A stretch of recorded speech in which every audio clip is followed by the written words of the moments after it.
Bonjour à tous.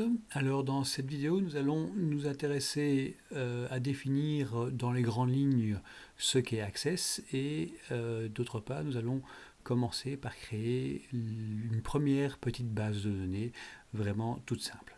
Alors, Access, c'est quoi? Access est un logiciel de création de bases de données, donc qui reprend 4 chapitres.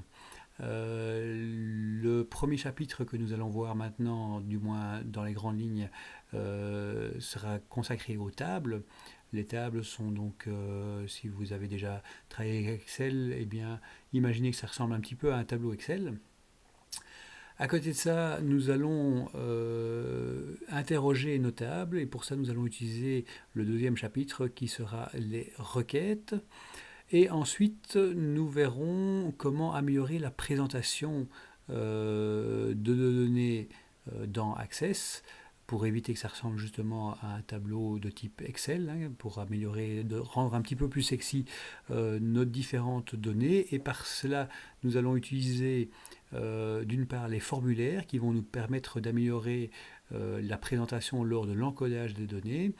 Et nous allons utiliser les états qui, eux, seront destinés à améliorer la présentation, mais au moment où on voudra présenter les données, au moment où on voudra les afficher sur un écran ou les imprimer. Alors, rentrons directement dans le vif du sujet avec notre première table. Imaginons une première table, une première base de données qui ressemble à celle-ci. Vous allez directement me dire que c'est pas évident, c'est pas pratique.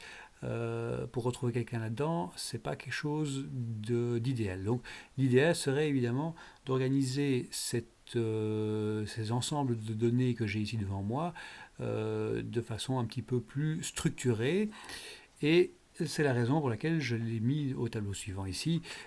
Une colonne avec des noms, une colonne avec des prénoms, une colonne avec des numéros de téléphone. Évidemment, dans ce cas-là, vous allez me dire que vous retrouverez plus facilement les différents numéros de téléphone des différentes personnes qui sont dans votre petite base de données. Alors, la petite particularité dans les bases de données, c'est qu'on ne parle pas en général de colonnes ni de lignes, mais on va plutôt parler, pour ce qui concerne les colonnes, de champs. Et on va parler, pour ce qui concerne les lignes, d'enregistrement. Donc ça, c'est un jargon qui est propre aux bases de données auxquelles il va falloir s'habituer si on veut travailler avec des bases de données.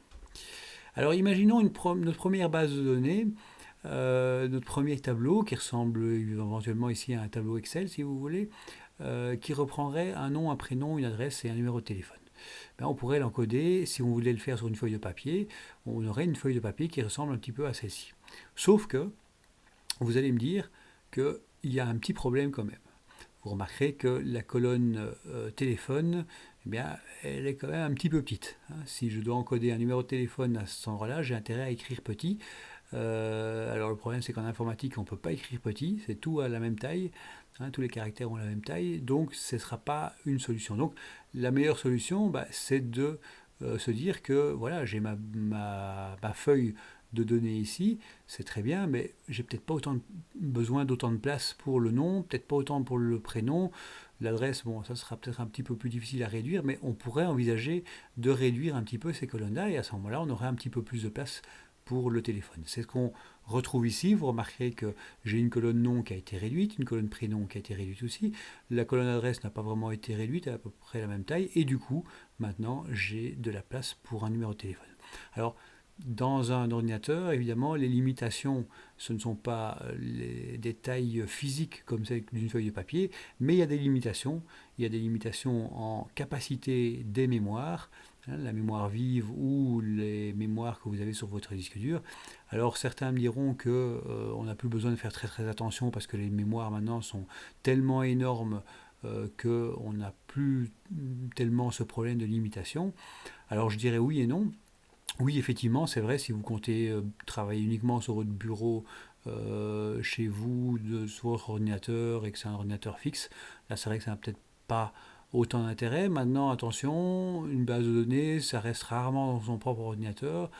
On l'envoie parfois par réseau, on l'envoie par mail, on la stocke sur des clés USB, et surtout, on fait bien souvent des sauvegardes assez régulières assez régulière avec des systèmes maintenant de sauvegarde qui vous permettent de revenir à différentes versions de votre base de données, hein, la version d'hier, la version d'avant-hier, la version d'il y a 3 jours.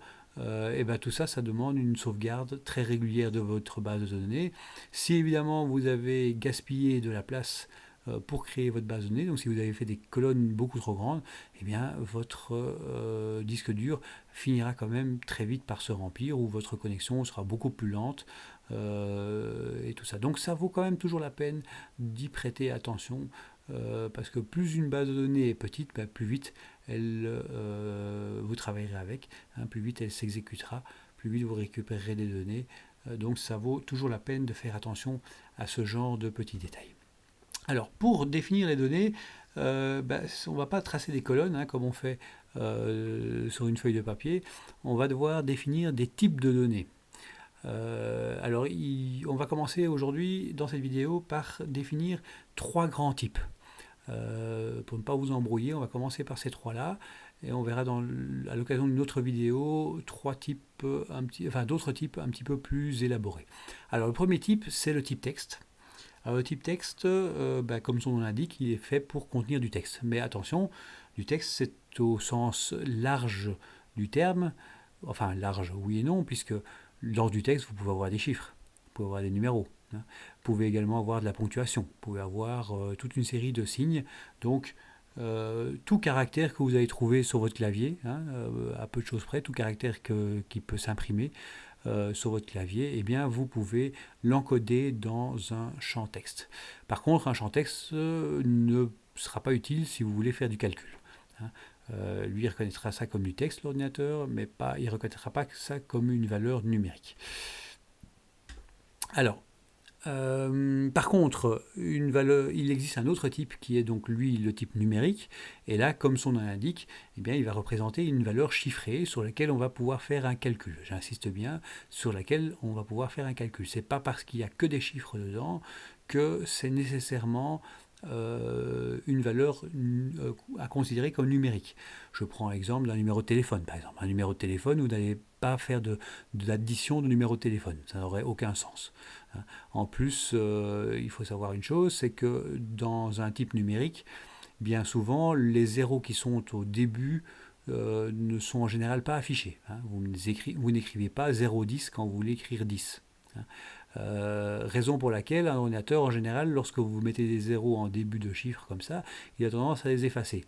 Or, pour un numéro de téléphone, il y a souvent un zéro en début de numéro de téléphone. Donc, si vous mettez le type téléphone en numérique, eh bien, vous allez avoir un petit problème parce qu'il va effacer les premiers numéros. Donc, comme on n'a pas besoin de faire du calcul avec un numéro de téléphone, autant le mettre en type texte plutôt qu'en type numérique, ça vous évitera bien des soucis. Donc les règles pour le numérique, elles sont multiples. J'en ai mis ici les principales, à savoir qu'il n'y a que des chiffres, hein. Bon, il peut y avoir éventuellement une virgule aussi, ou un signe moins placé devant, hein, donc vous pouvez avoir une virgule. Il n'y a évidemment pas d'espace et ça représente donc, comme j'ai dit tout à l'heure, une valeur numérique. Pas question de mettre 42,35,47. Ça ne représente à ce moment-là pas une valeur numérique. Donc ça peut être un entier ou un réel, mais ça doit être une valeur numérique.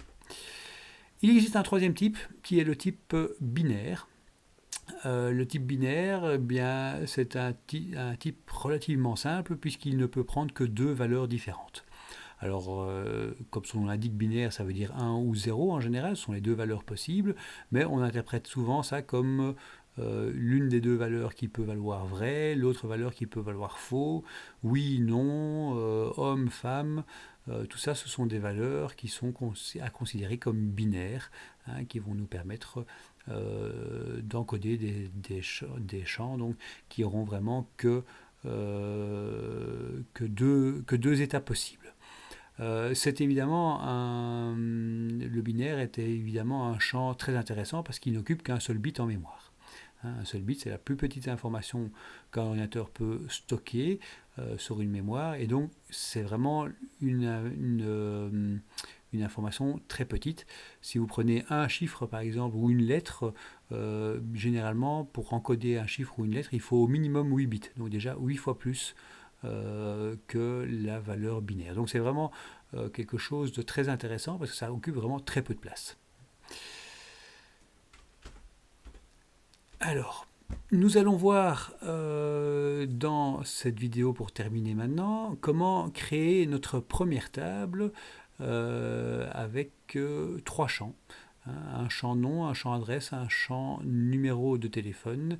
Et nous allons utiliser pour ça un mode qui s'appelle le mode création, qui est le mode dans lequel on bidouille notre base de données. Ce n'est pas un mode d'encodage, c'est un mode où on trace, si vous voulez, les lignes. En gros, on va créer nos lignes comme on l'avait vu dans la diapo ici un petit peu plus tôt. Je vais vous montrer ici, voilà. On va tracer nos lignes verticales. Alors, je reviens donc à mon slide sur la création de table. Donc, pour créer une table, lançons d'abord Access, donc démarrer toutes les applications. Je vais dans Microsoft Office Access 2007. Voilà. J'ai donc maintenant ici la possibilité de récupérer une ancienne base de données. J'avais créé pour une autre vidéo ici une base de données DB. Je vais utiliser celle-ci. Si vous ne savez pas comment créer une base de données, je vous invite à reprendre la vidéo de base que je vous ai enregistré, donc comment lancer Access et créer sa première base de données. Ici donc on lance directement notre base de données. Cette base de données était totalement vide. Les éléments d'une base de données sont généralement affichés dans le petit volet latéral ici. On peut modifier ce qu'on souhaite voir apparaître. Il y a différentes options qui peuvent être intéressantes parce qu'il n'affiche pas forcément tout. Donc il faut parfois cocher l'option afficher tous les objets, mais pour le moment, comme il n'y a aucun objet, il ne propose pas cette option-là. Alors pour créer notre première base de données, on va aller dans l'onglet ici, l'onglet créer. L'onglet créer qui va nous faire apparaître sur le ruban Office, c'est ce que vous avez ici juste en dessous des onglets, et vous avez la possibilité de créer cette table en ce qu'on appelle le mode création. C'est le mode le plus approprié pour créer une table. Je clique dessus et je vais pouvoir définir ici en dessous les différents champs que je souhaiterais voir dans ma base de données. Alors les champs, eh bien, il y en avait 3, nom, adresse et numéro de téléphone. Donc je vais marquer nom, adresse et numéro de téléphone. Alors vous aurez remarqué qu'au moment où je changeais de ligne, automatiquement il venait mettre le type de données ici en texte. Alors si ça ici ça me convient très bien, je vous ai dit tout à l'heure qu'un numéro de téléphone se mettait plutôt en type texte. Ici les 3 champs sont de type texte, donc pas de souci, je vais le laisser comme ceci et je vais passer en mode affichage. Ici. Alors pour passer en mode affichage, il demande d'abord d'enregistrer la table. Donc je l'enregistre dans mon fichier base de données, le fichier DB1 que j'avais créé dans une autre vidéo. Je clique sur OK, donc il va m'enregistrer sous le nom table 1 ici, la table que je viens de créer. Donc je clique sur OK. La clé primaire pour le moment, vous répondez ce que vous voulez à la question. Hop, voilà. Alors, vous avez ici maintenant, on est passé automatiquement, vous avez d'abord la table qui est représentée ici dans la marge gauche, et vous avez ici les différents champs de notre table. Vous avez un champ nom, un champ adresse et un champ numéro de téléphone, et on peut commencer à coder maintenant notre premier contact dans notre table répertoire. Donc, j'ai par exemple Dupont, Jean, et un numéro de téléphone 02. Hop, voilà. J'ai mon clavier qui traîne un petit peu. 256, 56, 56 et voilà. Je passe à l'enregistrement suivant comme ceci et je vais écrire Durand Pascal et un autre numéro de téléphone 456 96 86 comme ceci ici et ainsi de suite. Donc vous voyez que je peux encoder les différents personnages. Alors on va revenir un petit peu en arrière. Je vais repasser en mode création. comme donc le mode dans lequel on a tracé nos champs et tout ça. Le mode création, vous le trouverez en général avec le bouton qui se trouve ici, bien souvent ici en haut à gauche, avec le petit triangle et le petit crayon et la petite règle ici en dessous. Si jamais vous ne le trouvez pas là, vous avez le bouton affichage ici, vous cliquez dessus et généralement vous allez le trouver ici. Donc je clique sur le mode création. On revient donc au mode dans lequel on définit nos différents champs. Imaginons que le mode texte, je veuille le modifier et que je le modifie en numérique. Eh bien, je vais le modifier en numérique. Vous allez voir qu'il va me créer soit une erreur, soit il va me supprimer des données. Alors la table de data pour être enregistrée, je dis oui. Il est possible que certaines données soient perdues. Eh bien, je vais dire oui. Microsoft Access a rencontré des erreurs lors de la conversion de données. Le contenu de deux champs de deux enregistrements a été effacé. Voulez-vous effectuer l'opération? Je vais répondre oui. Et vous voyez, les numéros de téléphone, ils ont carrément disparu. Alors, imaginons que je veuille encoder des numéros de téléphone dans ces champs-là. J'essaie d'introduire un numéro de téléphone, je vais mettre un espace, comme ça amplifiera encore le phénomène. Hop, ce n'est pas une valeur numérique ici. J'essaie de valider en appuyant sur Enter et vous voyez qu'il me refuse cette valeur-là. Pourquoi? Parce qu'il y a des espaces dedans. Le 0, à la limite, il aurait encore pu l'accepter, mais il l'aurait supprimé assez rapidement. Par contre, les espaces là, ça c'est vraiment quelque chose qui n'est pas du tout prévu dans un type numérique. Donc si je fais comme ceci, voilà, vous aurez remarqué qu'en validant, eh bien, il m'a supprimé le 0, donc c'est pas très pratique pour un numéro de téléphone. Hein, le 0 doit être composé en général, donc il faut absolument le garder. Donc le meilleur type de champ pour un champ de type téléphone, eh bien, c'est le type texte, bien évidemment. Voilà, donc vous avez le bouton ici au-dessus à gauche qui permet de repartir en mode affichage, donc le mode dans lequel on va encoder nos données. Si je clique dessus, je reviens donc à mes deux enregistrements que j'ai créés tout à l'heure. S'il veut bien, il y a un petit peu de retard. Qui me permettront donc de continuer à encoder d'autres personnes dans ma base de données. Il faut savoir une chose aussi, voilà, hop. Il faut savoir une chose aussi, c'est que lorsque vous tapez un nouvel enregistrement, donc imaginons que je me mette en troisième position ici et que je tape quelques caractères, eh bien vous apercevrez dans la marge de gauche, voilà ici, la marge de gauche, un petit crayon. Ce petit crayon, il n'est pas anodin, il est là pour simplement rappeler le fait que tant qu'il apparaît, tant qu'il est là, eh bien tout ce que vous tapez n'est pas enregistré. Donc je peux taper du texte ici, je peux taper là. Si mon PC se plante maintenant, les 3 H que j'ai dans le premier champ là et les JK, JL, JK dans le champ adresse ne seront pas enregistrés. Donc il n'enregistre la ligne que lorsque vous avez quitté la ligne. Donc comment quitter la ligne? Aller sur la précédente ou la suivante. Donc si je vais sur la suivante, hop, voilà, le crayon a disparu. Et donc maintenant, cet enregistrement-là, si mon PC plantait maintenant, eh bien je retrouverais cet enregistrement-là dans ma base de données après l'avoir relancé. Voilà, ceci termine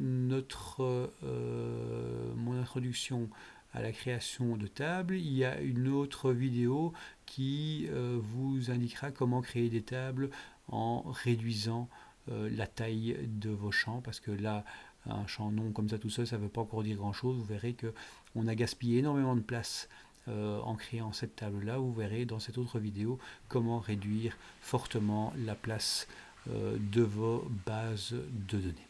Voilà, merci pour votre attention et je vous invite donc à passer à la vidéo suivante sur la réduction des données, enfin des tailles des champs, et nous verrons aussi dans une autre vidéo les autres types de données que l'on peut utiliser dans Access.